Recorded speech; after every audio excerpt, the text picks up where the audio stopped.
Welcome back to another BJKU AI Strategist Q&A session. And today, the question really is about these review packages. So it's something along the lines of, hey, Stephen, I see that you guys do review management for local small businesses. And yes, we do. It's one of the nicest things that we have for our almost all of our clients. We either sell it separately, or sell it as an add-on, or we maybe just give it as a bonus for someone who's doing a lot of business with us. But listen to me now. In 2026, this year, I truly believe that review management, and probably next year too, is going to be one of the most important parts of a local service-based business or just a local business in general. What do I mean?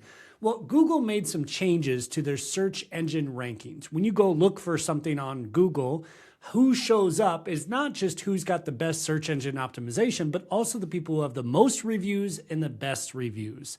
So if you imagine, how do you find a restaurant? You probably go like me, you go to Google Maps, hey, what's near me? Let's look at the ratings and stars and see what's really good and what's not so good. So I believe in the next 1 or 2 or maybe 3 years at max, there's going to be a lot of businesses that live or die based on their online reputation. So one of the services that we can offer with our AI tools is automated review management. So a couple things that this does, and there's a lot of different softwares that do something like this, but remember, first and foremost, I'll say this in probably every video I ever record for this channel or anywhere else, we are not product pushers, we are problem solvers. So it doesn't matter what AI software you use to help solve this problem. What matters is, do they have a problem in the first place? And do they know that they have a problem? So first and foremost, one thing that every small business struggles with is sending out and asking customers for a review. They simply just don't do it. So whether it's a guy who built a new deck or somebody who cleaned a pool, or even at the gym, the personal trainer, their sessions ends, they never ask for reviews. And if your online reputation is that important, you need to ask for reviews. Now, I know people get a little weird about it. They're like, oh, this is kind of creepy. I don't want to ask every single person. But listen to me. We must ask for reviews to make sure that, one, we have a great service, but two, other people know we have a great service. You can't just hope and pray that people know how good you are, especially when it comes to something like a restaurant. So no matter what, one thing that we want to do is take it out of the human being's hands. So especially the owner, right? We don't want the owner to sit there and ask people, especially if they're awkward or weird, like, oh, how did I do with my plumbing job today? Or how did I do with my electrical work? Like, you're never going to get them to do that consistently. So what you and I can do as AI strategists is we can automate that piece. So the moment they click invoice, or the moment somebody pays an invoice, or the moment somebody leaves a restaurant, whatever it is, scans QR code, whatever it ends up being, we can automatically ask for that response. Hey, by the way, I'm so glad you came in here today.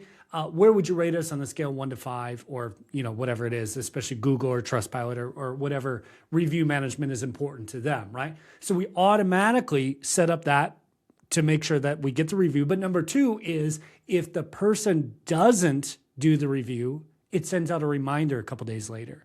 And that's one of the things that's really important too, because most people won't do what you want them to do, especially immediately. You go to a restaurant and the first thing that pops up in your phone is like, how was our food today? What was going on? If you're sitting at the table, cool. But if you're like walking out to your car, or you're getting in the car, or you're starting to drive somewhere, you're going to forget about doing that review. And, a day or two is going to go by and you'll forget that you even went out to eat, right? So we want to do 2 things. 1, automatically ask for feedback. 2, send a reminder in case they don't do it. Now, the second piece is, we want to make it actually easy for them to do.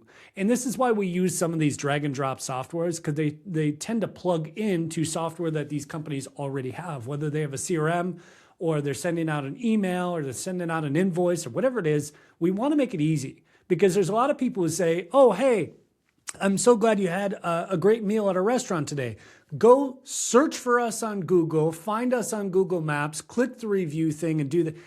It's way too many steps. It's too difficult. And it might sound obnoxious to you here, but I'm telling you, most people just aren't going to do it. If there's any barrier to entry, if it's not easy for someone to do, they're just not going to do it. So we need to make sure it's easy for them to do, whether it's through text message or email, or you'll see some restaurants, even when they do the payment process right then and there, the immediate next thing is, thank you, how would you rate us? And that rating goes to the right place. Now, next, another thing that doesn't happen very often in most businesses is when they do get a review, nobody gets notified. Nobody knows that there was a review, so nobody responds to it. Nobody talks about it. So if someone comes along and gives you 5 stars at your restaurant, oh my God, this is the best cheeseburger I've ever had in my life. The owner should probably come in, or the chef should probably come in, or the manager should probably come in and say, oh my God, thank you so much. That was so incredible. Thank you for leaving us a 5-star review. Next time you come in, you got a free appetizer on me. Whatever it ends up being, but something there that makes it interactive, because you are interacting with the community. And people forget this. That's the reason for these reviews, especially locally, right? And of course, you need those alerts. You need to know when someone leaves you a review. You need to know when someone leaves you a bad review as well. Why? So you can go fix it.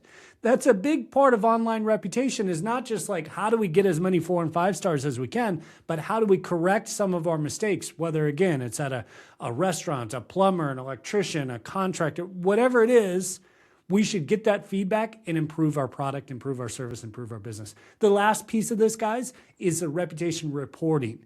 So you, as an AI strategist, one thing you should be able to do is build them a dashboard if they don't have one, or use someone else's dashboard, whether, again, it's one of these drag and drop softwares, whatever it ends up being.